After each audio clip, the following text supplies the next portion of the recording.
Hi, this is Mark Birch, and today I'm going to be taking a look at Macbeth Act 1, Scene 5, the second part. When Lady Macbeth states that the raven himself is hoarse, she's referring to the raven as a bird of ill omen, also as a harbinger of death. And of course, that's entirely appropriate because she believes that Duncan coming to the castle is going to meet his demise. She says that croaks the fatal entrance of Duncan because, again, it's going to be fatal for Duncan. He's going to die at her castle. And notice that it is her castle. She says, under my battlements. And that possessive determiner, my, is really crucial. It's not our battlements, it's not Macbeth's battlements, my battlements, demonstrating the power and sense of possession that Lady Macbeth commands.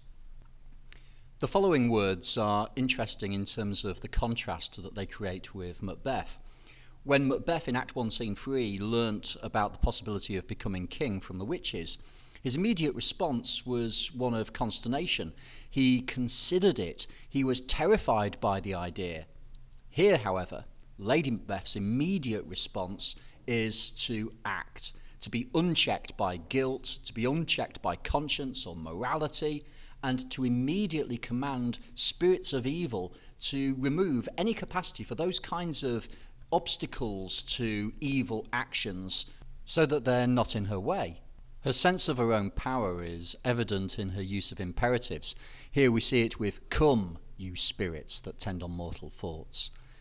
When she says that tend on mortal thoughts, it's a reference to those spirits that listen to the thoughts of the murderous. She expects them to come to support her and to unsex me here. That is, remove all the qualities, the feminine qualities that she possesses. Qualities like kindness, compassion, empathy, those kind of stereotypically feminine qualities that could again prove to be an obstacle or barrier to her being able to perform this terrible act. She wishes those positive qualities to be replaced with direst cruelty, the superlative adjective showing the depth of her evil.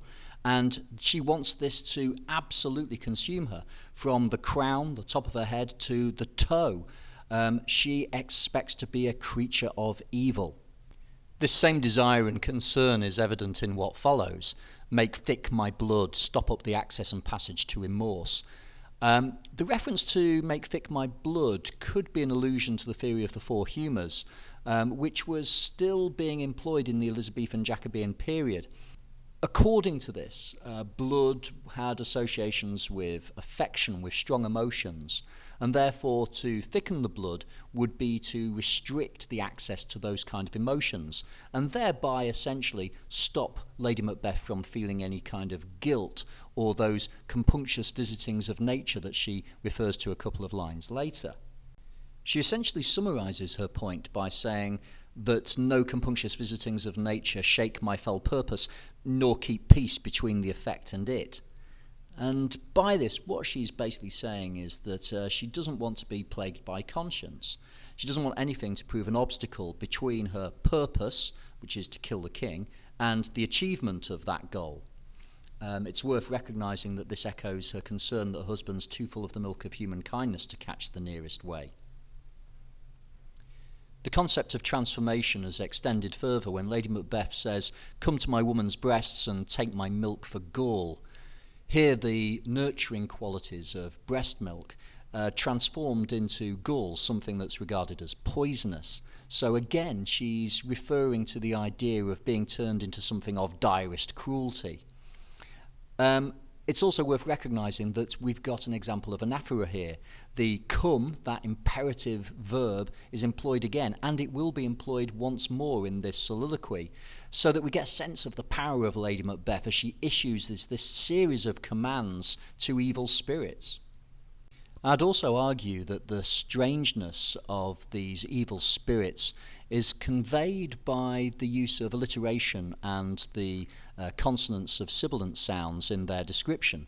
They're murdering ministers, and also the kind of sightless substances. You hear this really heavy use of sibilants complements the strangeness that's evident in the fact that they are invisible.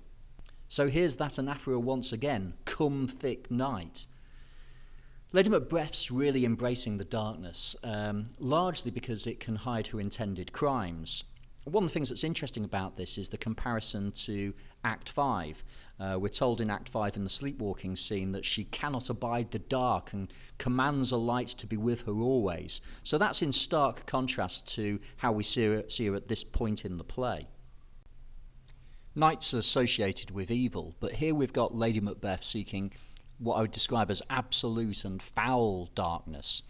She uses the superlative adjective dunnest, and the verbification of pall. Pall's normally something that you would put over a dead body, so to turn it into a verb here creates that association with death and darkness that's really profoundly evil. And we've also got this metaphor of the dark as a blanket, something that provides her with comfort, a kind of twisted, perverted form of comfort, because it stops her evil acts from being seen. So for Lady Macbeth, the purpose of darkness is twofold. First of all, if we look at the reference to that my keen knife see not the wound it makes, we've got darkness concealing the act of murder. It's worth recognising that at this stage of the play, Lady Macbeth seems to be presented as intending to kill Duncan herself, not get Macbeth to do it. There may also be a suggestion that she fears to see the consequence of her intended action because of the effect that it might have on her. We've already heard her saying that she wants to make sure that there are no obstacles to her being able to go through with her actions. So the effect of this admission is mitigated by ascribing the fear to the knife. By personifying the knife, it's as if the knife is perhaps concerned by what it's going to do, rather than Lady Macbeth, and therefore there's no sense of cowardice on her part.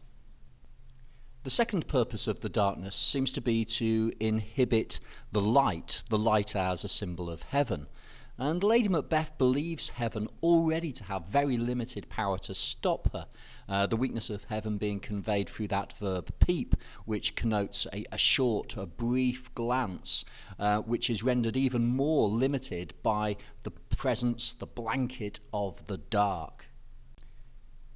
Macbeth enters the scene, and Lady Macbeth greets him with great glamis, worthy Cawdor, greater than both by the all hail hereafter. And it's interesting that her words echo those of other characters. Worthy Cawdor echoing Duncan's words from Act 1, Scene 5, my worthy Cawdor, and the all hail hereafter echoing the third witch from Act 1, Scene 3, line 48.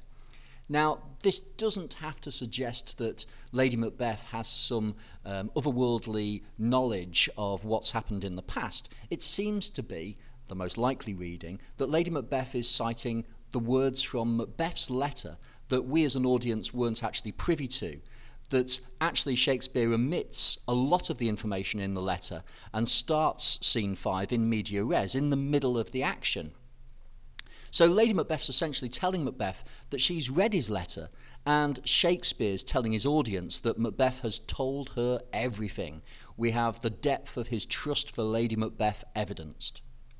Macbeth's response to his wife's greeting is really interesting in terms of the contrast it provides. While Lady Macbeth's greeting focused on his titles, whether it's Glamis, Cawdor, or the potential to be king, his greeting focuses on his love for her. That superlative, dearest, demonstrates the extent of his feelings for his wife. It's also interesting that Macbeth's letter that opened on the scene clearly went into great detail in order to inform his wife of the nature of what had been promised him. And there's clearly also the sense that Shakespeare has omitted parts of the letter, so that the letter was really, really detailed, really lengthy, and Macbeth wanted to communicate everything to his wife. However, here, Lady Macbeth doesn't discuss the murder of Duncan with Macbeth at all. She uses this declarative, "Oh, never shall sun that morrow see," assured in her own power in the relationship that she can state that Duncan will be murdered before the dawn without consulting with her husband at all. Shakespeare then takes us into an extended consideration of the theme of deceit or concealment. It begins with, "Your face, my fane, is as a book where men may read strange matters," an extended simile of the face as a book. It's possible basically to read the face, and understand that something's out of the ordinary given the nature of Macbeth's appearance. Lady Macbeth also goes on to say, to beguile the time, look like the time, bear welcome in your eye, your hand, your tongue. In other words, to deceive, look like people expect you to look. We've got there an asyndetic list, and that conveys that all aspects of appearance and behaviour must deceive, because asyndeton conveys that sense of endlessness. She follows this with one of the most important images in the play, and one that's returned to, or at least alluded to, time and time again. Look like the innocent flower, but be the serpent under it. Now, this similarly conveys the idea that Lady Macbeth believes that you should look pleasant and innocuous, be welcoming, gain the trust of others, whilst hiding that kind of evil intent. So beneath the flower we have the evil serpent. When Lady Macbeth says that he that's coming must be provided for, and you shall put this night's great business into my dispatch, she's stating that she should have sole control of the night's business. I would argue that the language is euphemistic. Provided for and business could refer to the management of the king's party, all the preparations that are required for the visit of such an important person.